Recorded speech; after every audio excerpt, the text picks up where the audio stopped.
Haddad apresenta um calabouço fiscal que é a destruição completa da economia do nosso país e um aumento de impostos de até 300 bilhões de reais. Pois é, gente, eu tava muito esperançoso, eu confesso pra vocês, né? Eu tinha ouvido boas coisas de pessoas do mercado que têm tido interlocução com o Haddad sobre, né, a âncora fiscal, sobre o que vai substituir o teto de gastos. Eu tava esperançoso que o Haddad propusesse alguma coisa razoável, né? E por que eu tô dizendo isso? Porque eu conheço pessoas do mercado que têm conversado com o Haddad, primeiro, que dizem que o Haddad tem a menor noção do que ele tá fazendo. Ô, cara burro! Mas a parte boa é que ele sabe que ele não tem a menor noção do que ele tá fazendo, então ele tem dado ouvidos a pessoas que entendem do assunto. Por isso mesmo que ele vinha apanhando tanto, né, de Lindenberg Farias, de Gleisi Hoffmann, porque ele tava querendo apresentar uma coisa mais voltada para a realidade, uma coisa mais voltada para o corte de custo, não para aumento de imposto, não para aumento de gasto, né? Uma coisa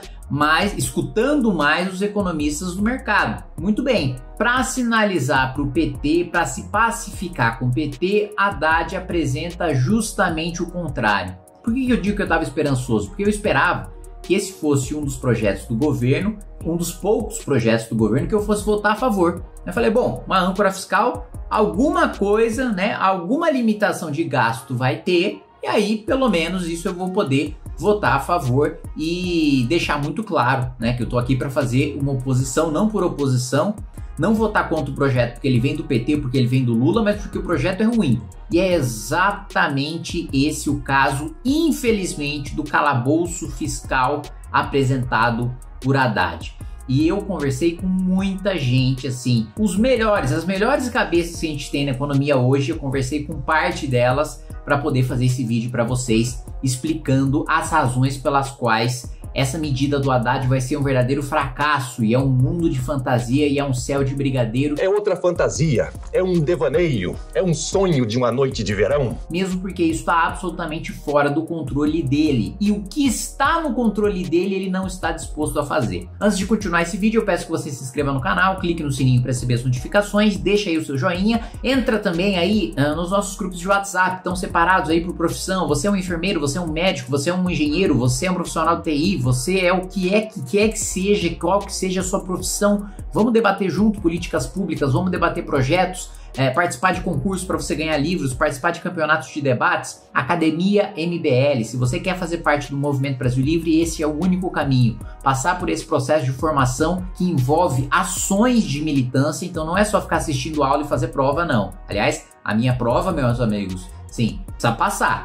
porque minhas aulas são aulas ali de 40 minutos a 1 hora, muito bem explicativas, as perguntas que eu faço na prova são simples, então já tem uma galera falando, pô, Kim, reprovei na academia por causa de prova sua. Aí, meu amigo, você que não estudou direito. Então, a academia, melhor maneira de você entrar, se formar e, além de melhorar seu conhecimento político, de história, de filosofia, de ciência política, de processo legislativo, de debate, por aí vai, você também, claro, se torna parte de um dos quadros do Movimento Brasil Livre. Vamos falar então sobre o calabouço fiscal de Haddad. O primeiro ponto, e esse é um gráfico que foi trazido pelo Poder 360, é que o Haddad simplesmente ignorou o governo Dilma, né? Os governos Dilma. Ele ignorou a maior crise da história de todos os tempos. Como? A maior crise da história de todos os tempos é boa, né? A maior crise da história do Brasil, né? Que foi a crise econômica causada pela Dilma, que foi pior do que a crise causada pela pandemia. Então,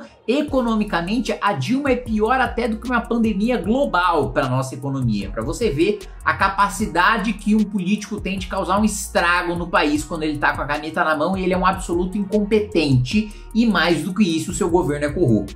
Gente, eu engasguei comigo mesma. Mas vamos lá. Ele ignorou, ele simplesmente deixou de fora das projeções tudo o que aconteceu depois de 2010, o que é uma insanidade. Se você está fazendo uma âncora fiscal, né? Se você está construindo um novo arcabouço fiscal para o seu país, como você ignora os últimos 12, 13 anos? Isso é coisa de maluco ou coisa de pilantra que quer esconder o que aconteceu de fato. É bom ressaltar que o Haddad não apresentou o tal do arcabouço fiscal, que eu tenho chamado de calabouço fiscal justamente por ser uma tragédia. Trágico, trágico. Ele não apresentou. O que ele fez foi uma apresentação de PowerPoint do que ele pretende apresentar. Mas isso deixa um monte de dúvida, porque sem o texto a gente não sabe exatamente o que vem. A gente ainda nem está discutindo o que de fato vai ser a regra, que pode ser pior do que o que teve na apresentação, que a gente sabe que a apresentação floreia e etc e tal, né? E boa parte da apresentação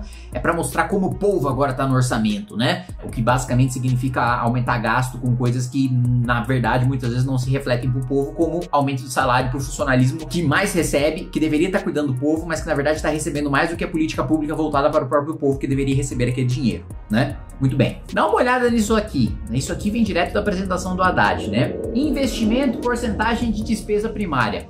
Olha ali onde está o 2,4%. Dá um risquinho ali onde está o 2,4% da linha tracejada. Agora olha o 2,5% e 2,6% que está na linha que não é tracejada. Como diabos 2,4% é mais do que 2,5% ou 2,6%? Só no mundo mágico do Haddad. Adaptir no mundo da imaginação. Pra você ver que a apresentação já é tosca. Tem um incentivo, né, criado por essa regra fiscal, que é o seguinte: se você gastar muito num ano, você só pode gastar metade do aumento da receita no ano seguinte. Primeiro, essa regra fiscal, ela parte da premissa de que sempre vai ter aumento de receita, de que sempre o governo vai arrecadar mais, ou seja, aumento de imposto. Ele não fala em aumento de imposto, ele fala em aumento de receita, porque é muito mais bonito. Mas é aumento de imposto, você vai ser mais assaltado. Você já acha que você paga muito imposto, que você não recebe nada em troca? Pois muito bem, o nada em troca vai continuar, mas o muito imposto vai aumentar, né? É o tal do aumento de receita do Haddad. Se você gastar muito num ano,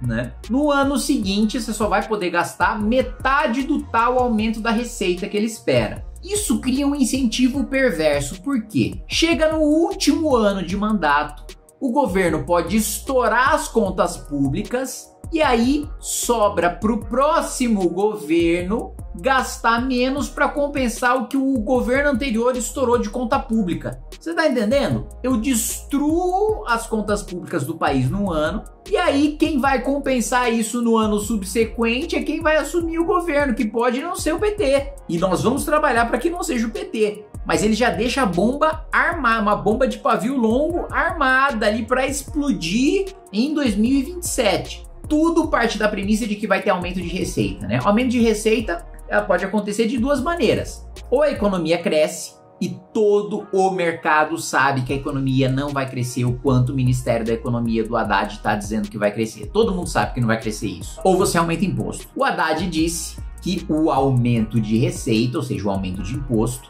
para fechar as contas seria de 100 bilhões de reais. Acontece que economistas sérios, como Marcos Mendes, fizeram as contas e descobriram que, na verdade, o rombo é de 150 bilhões de reais. O aumento de imposto teria de ser de 150 bilhões de reais. Mas Kim, você não falou no começo do vídeo que o aumento de imposto pode ser até de 300 bilhões de reais? De onde você tirou se o economista sério falou em 150? Ocorre que a nossa Constituição obriga o governo federal a dividir metade da sua arrecadação, na maior parte dos tributos, com os estados e com os municípios. Ou seja, se o governo aumentar a tributação para obter um aumento de arrecadação em 150 bi, ele vai ter, se considerarmos os impostos, a maioria deles, dos tributos, que são aqueles em que o governo federal precisa repartir, o aumento vai ser de 300 bilhões de reais para ficar 150 bilhões de reais com o governo federal. Mas não é só isso. A projeção do Haddad acredita que vai haver uma combinação de aquecimento da economia com aumento de imposto.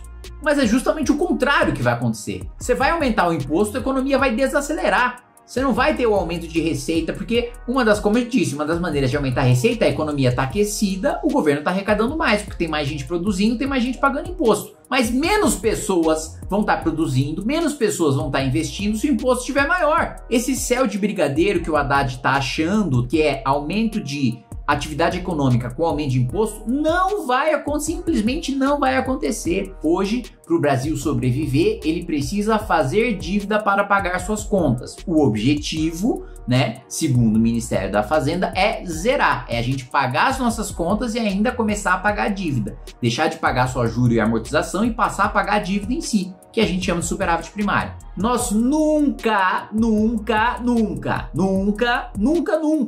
tivemos melhora do resultado primário de 0,5% do PIB por mais de 2 anos consecutivos. Ou seja, o nosso recorde é melhora de resultado primário de 0,5% do PIB em 2 anos. O Haddad está prevendo que vai acontecer em 4 anos consecutivos, ou seja, mais uma vez uma coisa sem respaldo científico, factual nenhum. Também não fica claro se a regra, porque ele está colocando um piso de despesa, ou seja, necessariamente a despesa vai aumentar em 0,6%, e um teto de despesa real, que é 2,5%.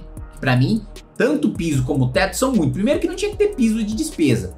Não existe. Ah, esse é o mínimo que a gente vai gastar. Pelo amor de Deus. Tem que ter teto de despesa, teto de dívida, teto de gasto, o que quer que seja, mas uma coisa limitadora de cima, não um mínimo embaixo. Você precisa alocar os recursos embaixo de acordo com a melhor eficiência.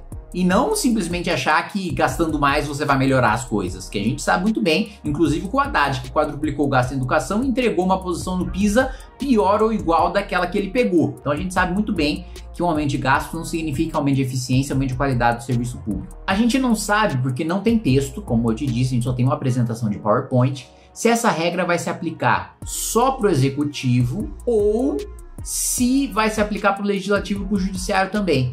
Porque se aplicar só para o executivo, o que o legislativo e o judiciário vão fazer? Vão aumentar os próprios salários para jogar nesse teto de 2,5%, que seria um teto geral, nesse 2,5% que o governo está prevendo. E aí isso vai incentivar o executivo, o poder executivo, o governo federal, a também aumentar os próprios salários. Então, no final das contas, a história de colocar o pobre no orçamento, se você não tiver um teto próprio, como nós tínhamos o teto de gastos, o legislativo e o judiciário tinham um teto próprio. Eles mesmos não podiam aumentar o próprio gasto para cima da inflação do ano anterior. Não era um teto geral, né? Se for um teto geral, é pior.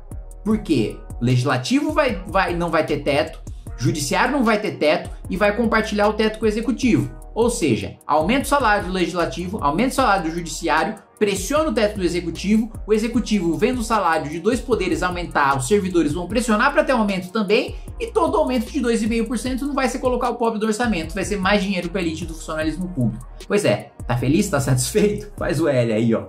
O L aqui, ó, na verdade vai ser essa. Nossa economia vai fazer o contrário aqui, ó, vai ser assim, ó, ladeira abaixo.